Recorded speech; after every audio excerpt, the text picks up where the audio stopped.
तो ओम नमः शिवाय, श्री शिवाय नमस्तुभ्यं, जय श्री महाकाल। जी हाँ भक्तों, आपको भी पता है कि 14 फरवरी को बसंत पंचमी का महापर्व आ गया है। जी हाँ भक्तों, बसंत पंचमी जो कि हिंदू धर्म में और सनातन धर्म में बहुत ही बड़ा त्योहार माना जाता है। पूज्य गुरुदेव कहते हैं कि अगर आपकी मनोकामना कभी पूरी न हुई हो तो केवल और केवल बसंत पंचमी के दिन उपाय कर लीजिए।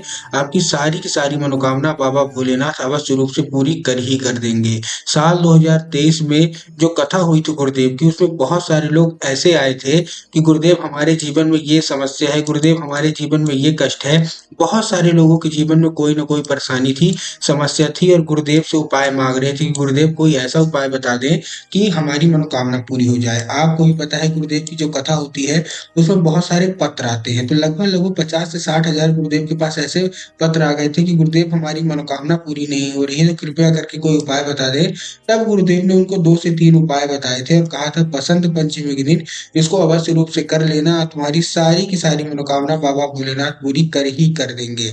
तब उन्होंने किया और 1 हफ्ते बाद ही उनकी मनोकामना पूरी हुई और गुरुदेव की कथा में वो दोबारा आए और बोले गुरुदेव आपके द्वारा बताया गया उपाय हमने किया और ये हमारा जो पत्र है आपको धन्यवाद के रूप में हम आपको पत्र दे रहे हैं कि आपके द्वारा बताया गया उपाय हमने किया और हमारी सारी की सारी मनोकामना बाबा भोलेनाथ ने पूरी कर दी। तो कौन सा उपाय है, क्या करना है, पूरा आपको समझाऊंगा, ध्यान से समझिएगा, अच्छे से करिएगा। आज की इस वीडियो में मैं आपको धन प्राप्ति का भी उपाय बताऊंगा जो कि मैंने पूज्य गुरुदेव की ही कथा सुन के आपको इसलिए लेके आया हूँ। उसके अलावा मैं आपको कर्जा मुक्ति का भी उपाय बताऊंगा, मनोकामना पूर्ति का भी उपाय बताऊंगा।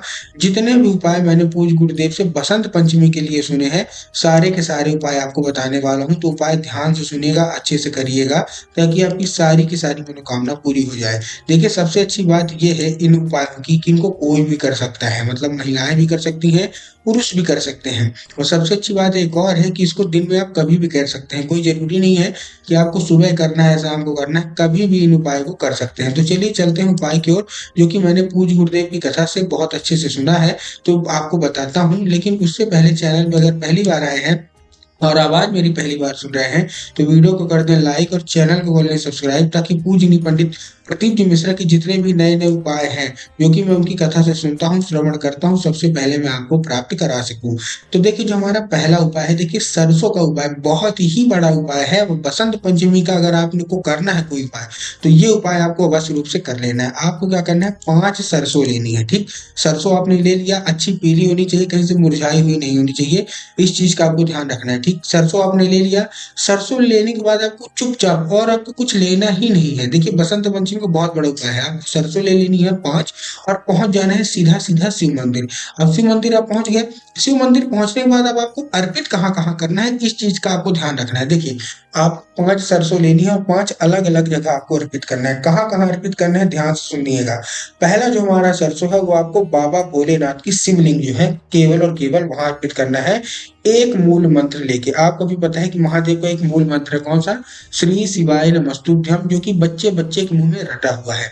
तो आपको क्या करना है, जो पहला सरसों अर्पित करना है बाबा भोलेनाथ की शिवलिंग पे, तो यही जो मूल मंत्र है श्री शिवाय नमस्तुभ्यम, इसका जाप करके आपको क्या करना है, अर्पित कर देना है। ठीक, उसके बाद जो हमारा दूसरा सरसों है वो आपको भगवान गणेश की जगह पे अर्पित करना है। भगवान गणेश की जगह कहाँ होती है, जिन लोगों को ये नहीं पता तो ध्यान से सुनिएगा कि देखिए जो जलाधारी होती है, जलाधारी के बाएं भाग में मतलब लेफ्ट साइड में भगवान गणेश की जगह होती है और राइट साइड मतलब दाएं भाग में माता सुख सुंदरी की जगह होती है। तो आपको पहला सरसों बाबा भोलेनाथ की शिवलिंग पे अर्पित करना है, दूसरा सरसों आपको भगवान गणेश की जगह पे अर्पित करना है जो कि जलाधारी के बाएं भाग मतलब लेफ्ट साइड में होती है।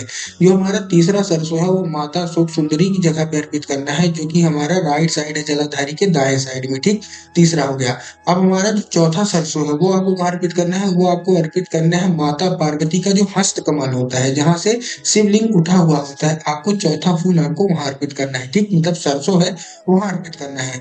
आपको जो पांचवा है सरसों वो आपको कहाँ अर्पित करना है, जलाधारी में।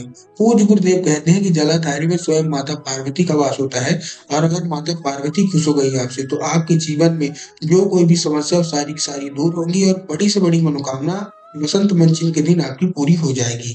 ये था हमारा पहला उपाय। अब हम बात करते हैं धन प्राप्ति की। बहुत सारे लोगों के जीवन में धन की बहुत कमी होती है।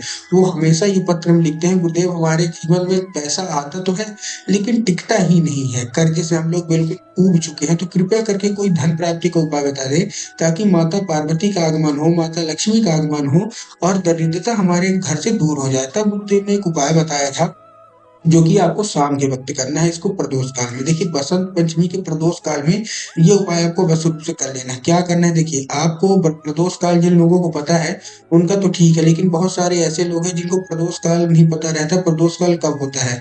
मैं उनको बताना चाहूँगा, देखिए, जो शाम का समय दिन ढल रात आने वाली हो, उसी को हम लोग बोलते हैं प्रदोष काल, लगभग-लगभग 6 से 7 के बीच में। अब आपको करना क्या है, 6 से 7 के बीच में आपको केवल और केवल पहुँच जाना है कहाँ? बेलपत्र के पेड़ के नीचे। पूज्य गुरुदेव कहते हैं, बेलपत्र के पेड़ में स्वयं माता पार्वती का विराजमान होता है, पार्वती का वास होता है। तो आपका करना क्या है, जैसे ही आप बेलपत्र के पेड़ के नीचे पहुँचेंगे, आपको क्या करना है, एक दिया लेके जाना है। अब दिया कैसा होना चाहिए, इस चीज़ का भी आपको ध्यान रखना है। ये जो हमारा शाम का उपाय है, वो दिए का उपाय है। दिया सबसे पहले मिट्टी का होना चाहिए, गोल बाती और घी होना चाहिए। बहुत सारे लोग जो आधा-अधूरा उपाय सुनते हैं, वो गलती क्या करते हैं कि दिया लेते तो हैं, लेकिन वो आधा-अधूरा उपाय सुन के कौन-सा दिया ले लेते हैं, चौमुखी दीपक ले लेते हैं, तेल डाल देते हैं। तो आपको ये सब नहीं करना, आपको मिट्टी का दिया लेना है, जिसमें घी होना चाहिए और गोल बाती, ठीक? ये लेके आपको पहुँच जाना है बेलपत्र के पेड़ के नीचे। अब धन प्राप्ति का बहुत ही बड़ा उपाय है। सबसे पहले जैसे आप बेलपत्र के पेड़ के नीचे पहुँचेंगे, आपको 3 बार करनी है परिक्रमा। कितनी बार? 3 बार। 3 बार आप गोल-गोल घूमिए और आपके जीवन में जितनी भी धन प्राप्ति की समस्या हो, आपको सबसे पहले बोल देनी है। उसके बाद क्या करना है, जो आपने दिया लिया है, वो आपको माता पार्वती का स्मरण करके बेलपत्र के पेड़ के नीचे आपको अर्पित कर देना है, ठीक? अर्पित कर दिया, मनोकामना माँग ली। उसके बाद अब मेन उपाय है। अब आपको क्या करना है, कंकर-संकर का उपाय करना है। बेलपत्र के पेड़ के नीचे जो भी आपको कंकड़ दिख जाए, क्या दिख जाए? जो भी आपको कंकड़ दिख जाए, उसी कंकड़ को शंकर मान के, देखिए, छोटा से छोटा कंकड़ हो या बड़ा से बड़ा, कोई दिक्कत नहीं है। उसी कंकड़ को शंकर मान के आपको क्या करना है, आपको थोड़ा-सा जल और एक बेलपत्र अर्पित कर देना है। जो बेलपत्र आप लेंगे, तब आपको ध्यान रखना है कि बेलपत्र कहीं से भी कटा-फटा नहीं होना चाहिए, कहीं से भी खंडित नहीं होना चाहिए, कहीं से भी बेकार नहीं होना चाहिए। बहुत सारे लोग बेलपत्र लेते तो हैं, लेकिन एक पत्ती को ही बेलपत्र मान लेते हैं, लेकिन आपको भी पता है कि एक पत्ती का कोई बेलपत्र नहीं होता। 3 पत्ती मिलके जो बेलपत्र बनती है, उसी को हमको बेलपत्र मानते हैं। तो बेलपत्र जब आप लेंगे तो ध्यान से लीजिएगा, कंकर-संकर का बसंत पंचमी के दिन अगर आपने उपाय कर लिया, तो आपको जीवन में कभी भी धन की कमी नहीं होगी। तो आपको करना क्या है, सबसे पहले आपने माता पार्वती को एक दिया अर्पित किया।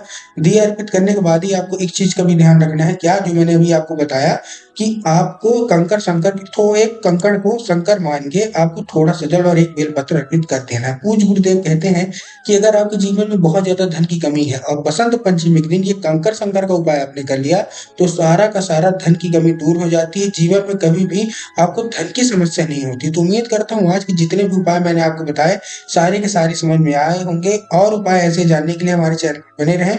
वीडियो अच्छी लगी तो कमेंट बॉक्स में हर हर महादेव अवश्य रूप से लिख दें।